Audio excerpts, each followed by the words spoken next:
পরিকল্পিত বনায়ন করি, সবুজ বাংলাদেশ গড়ি। এই প্রতিবাদে চট্টগ্রামে 15 দিনের বৃক্ষরোপণ অভিযান ও বৃক্ষ মেলা চলছে।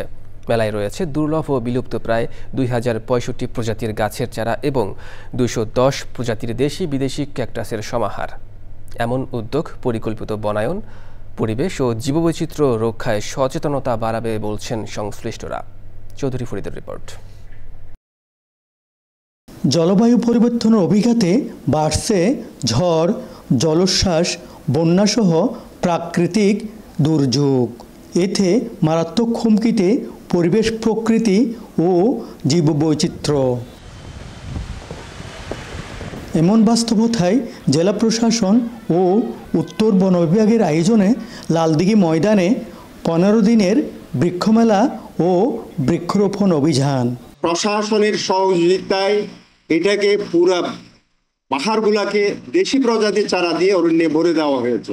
আলোচনায় উঠে আসে জীববৈচিত্র্য ও পরিবেশ রক্ষায় পরিকল্পিত বনায়নের গুরুত্ব। গাছ যে শুধুমাত্র আমাদের ছায়া দেয় তা কিন্তু না, গাছ আমাদের অক্সিজেন দেয়, প্রাকৃতিক দুর্যোগ থেকে আমাদের পরিবেশকে রক্ষা করে।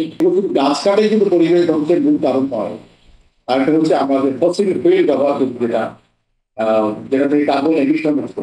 আমরা বাসা বাড়িতে যে বৃক্ষগুলো রোপণ করবো সেগুলো ফলজ হয় ভালো হলে অন্তত পক্ষে আমাদের পুষ্টির যে সরবরাহ সেটা একটু মেটে।